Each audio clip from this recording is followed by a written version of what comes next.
वैसे अच्छा ही किया विराट ने जो उस जंगली मुर्गी को कमरे में बंद रखा है, वरना वो ऐसी लड़की है, यहाँ आती कोई ना कोई तमाशा खड़ा करती और सारे काम रुक जाते। वो क्या है ना वहीनी, ये सब खानदान, परिवार, फैमिली का फर्क होता है। अगर उसका जन्म हमारे जैसे अच्छे खानदान में हुआ होता तो उसका बर्ताव ऐसा नहीं होता, है ना?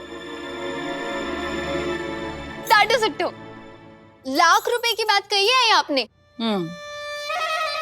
अरे सही भाभी के आबा ने उन पर कभी सख्ती नहीं बरती होगी, इसीलिए तो वो इतनी जिद्दी है। लेकिन मैं ऐसी बिल्कुल नहीं हूँ। अरे मेरी परवरिश ऐसी बिल्कुल नहीं है। मैं और मेरी बहनें तो हमेशा से बचपन से ही घर के नियम और डिसिप्लिन फॉलो करते थे। बहुत स्ट्रिक्ट था हमारे घर का माहौल, ऐसे थोड़ी।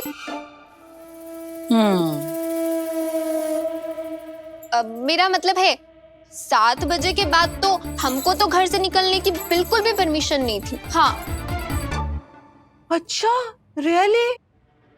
तभी तो तू अपने घर से भाग गई और हमारे मोहित से शादी कर ली। शिवानी, तू करिश्मा का मजाक क्यों उड़ा रही है? हाँ? अरे शादी करके वो एक अच्छे, ऊंचे और सभ्य परिवार में ही आई है ना। राहु देना वहीनी, अब क्या है ना, करिश्मा चाहे कुछ भी बोले, कुछ भी कहे, उसका तो हमेशा मजाक ही उड़ाया जाता है। रहने दीजिए। हाँ बेचारी करिश्मा। अच्छा एक बात बता, जब तेरे घर में इतने सख्त नियम थे कि तुम लोग तो 7 बजे के बाद बाहर ही नहीं जा सकते थे, तो फिर तुम मोहित से कब मिली? अब वो मैं तो। एक मिनट, यहाँ पे हम सही के बाद टॉक वार्तालाप कर रहे हैं ना, तो इससे सवाल क्यों पूछे जा रहे हैं? मुझे भी कोई सवाल पूछने का शौक नहीं है सोनाली वहीनी, लेकिन जो लोग दूसरों में कमियां निकालते हैं उन्हें पहले खुद साबित करना होगा कि उनमें कोई कमियां नहीं है। और करिश्मा तुम ही तो कहती हो ना कि कोई मुझ पे ध्यान नहीं देता, कोई मुझे इम्पोर्टेंस नहीं देता। अब दे रही हूँ ना इम्पोर्टेंस, जानना चाह रही हूँ ना मैं तुमको, तो मेरे सवालों का जवाब दो, नहीं तो ये डबल स्टैंडर्ड नहीं चलेगा करिश्मा।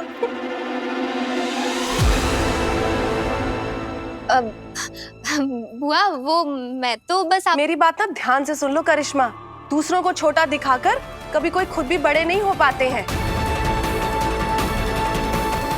शिवानी, बात झालं हाँ? मेरी भी एक बात ध्यान से सुनो तुम। करिश्मा यहाँ पे किसी को नीचा दिखाने की कोशिश नहीं कर रही है।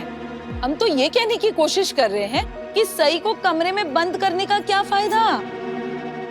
उल्टा उसको और मौका मिल गया काम चोरी करने का। अभी उसको पूजा में होना चाहिए था ना तैयारी करने के लिए, बताइए। हाँ सोनाली, लेकिन वो हाथ बटाने वालों में से नहीं है, काम बढ़ाने वालों में से है।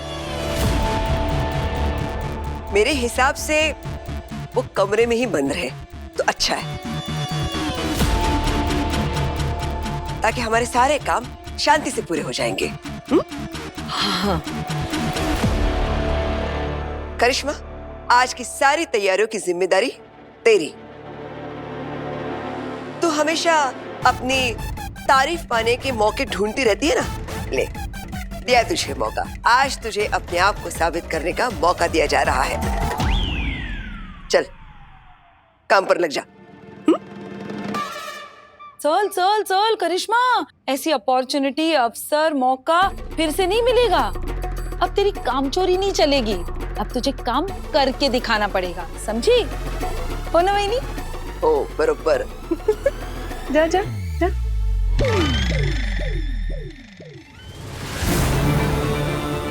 तुमने मेरे पास और कोई चारा छोड़ा ही नहीं है सही। तुम्हें मेरी बात समझाने का बस यही एक तरीका बचा था। अरे पंडित जी आ गए। नमस्ते, आइए पुरोहित जी।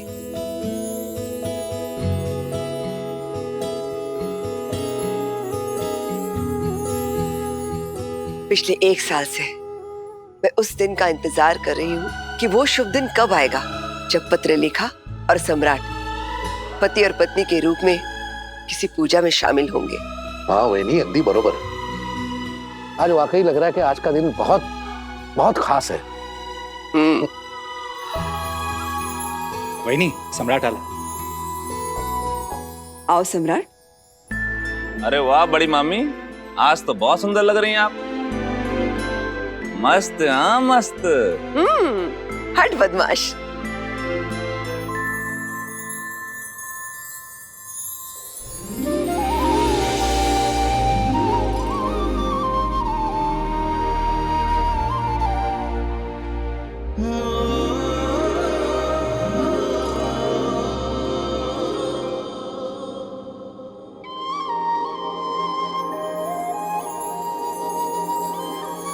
पत्रलेखा तो बहुत सुंदर लग रही है।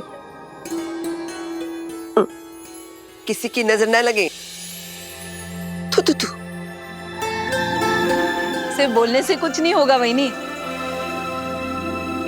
मानसी ताई, आपको अपने हाथों से पत्रलेखा की आज नजर उतारनी होगी। हाँ खरच कितनी सुंदर ब्यूटीफुल खूबसूरत वाटती है। पत्रलेखा भाभी, आज तो आप सच में कमाल की लग रही है, एकदम दैट इज इट।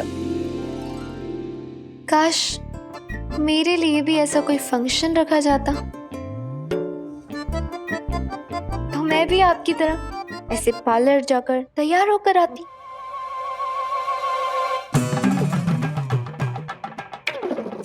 लेकिन किस्मत किस्मत की बात है ना। Come on, you know, Patralekha, really you're looking so gorgeous.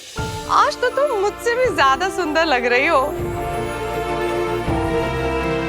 अच्छा मुझे ये बताओ, कौन से पार्लर से तैयार हुई तुम? पूजा के बाद ना मुझे भी बताना, वहीं का एड्रेस ना, मैं भी वहीं से तैयार होंगी। और ये हेयर स्टाइल बहुत ही अच्छा लग रहा है, और साड़ी भी तो देखो ना, बहुत जच रही है तुम पे। और सम्राट, तुझे भी ना बहुत अच्छे से तैयार होना चाहिए। आफ्टर ऑल पत्रलेखा जो इतनी सुंदर लग रही है, अब तो दोनों हस्बैंड वाइफ में टफ कंपटीशन है। हाँ अरे कैसा कंपटीशन मौसी, पूजा है, कोई ब्यूटी कॉन्टेस्ट थोड़ी ना है। हाँ मतलब पत्रलेखा तैयार हुई क्योंकि उससे तैयार होना अच्छा लगता है, उसे पसंद है, पर मुझे नहीं। और वैसे भी पूजा के अलावा आज का दिन बाकी दिन की तरह ही, तो तैयार होना ना होना ये सब पर्सनल चॉइस है। हाँ, ज्यादातर औरतों को तैयार होना बहुत अच्छा लगता है, लेकिन आज का दिन यूं ही नहीं है। आज का दिन मेरे लिए बहुत खास है, क्योंकि आज मेरी नई जिंदगी का पहला दिन है। तभी तो इसीलिए मैंने इतना सजने संवरने में और तैयार होने में इतनी मेहनत की है। और तेरी मेहनत साफ साफ नजर आ रही है। तो बिल्कुल वैसे ही लग रही है जैसे अपनी शादी के दिन लग रही थी।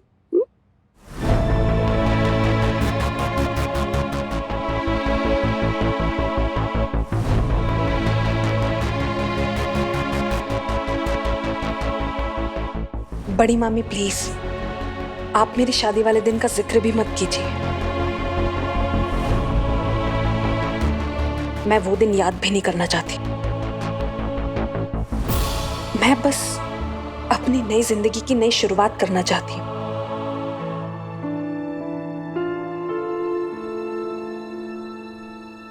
पूजा का वक्त हो गया है, चलिए पूजा शुरू करते हैं। विराट, उस तूफान मेल को भी नीचे ले आ। पूजा अब शुरू होने ही वाली है। उसे क्या है, वो तो आराम से पढ़ती रहेगी। उसे कमरे में बंद रहने से कोई फर्क नहीं पड़ने वाला। कमरे में बंद? बड़ी मामी ऐसा क्यों बोल रही है? क्या हुआ सही के साथ? अरे वाह, बिल्कुल सही टाइम पर आई है। बस पूजा शुरू ही होने वाली है। शिवानी, ये रख। हाँ सम्राट, एक बात बोलूं, मैंने ना ये साड़ी खास तेरी पूजा के लिए पहनी है। कैसी लग रही हूँ मैं? हमेशा की तरह सबसे सुंदर। सच्ची? सबसे सुंदर? शिवानी बोल, क्या मैं सबसे सुंदर लग रही हूँ? हाँ देवी, बहुत सुंदर, सबसे सुंदर। मेरी लाडली छान दिसती है तू। फिर बेटी किसकी है? आई की।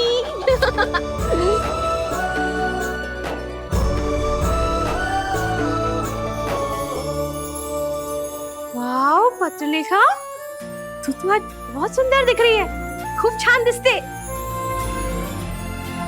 इसका मतलब है आज मैं सच में अच्छी लग रही हूँ। आखिर देवी ताई ने मेरी तारीफ की, वो भी पहली बार। कहीं मैं सपना तो नहीं देख रही? तुम देवी ताई को ऐसे ताने क्यों मार रही हो? नहीं सम्राट, मैं कोई ताना नहीं मार रही हूँ। तुम क्या चाहते हो और मैं कैसे रिएक्ट करूं? देवी ताई ने आज पहली बार मेरे बारे में कुछ अच्छा बोला है। हाँ, क्योंकि मैं तो हमेशा सच बोलती हूँ ना, और इससे पहले मुझे कभी तेरे अंदर कुछ तारीफ करने जैसा लगा ही नहीं, इसलिए मैंने कभी कुछ नहीं बोला ना। बस बस बस, आज पूजा के दिन मुझे कोई बहस नहीं चाहिए। पत्रलेखा, इसमें तो कोई शक नहीं है कि वाकई पत्रलेखा आज बहुत सुंदर लग रही है। बहुत अरसे बाद इतना तैयार हुई है, वरना इसने तो खुद पर ध्यान देना ही छोड़ दिया था।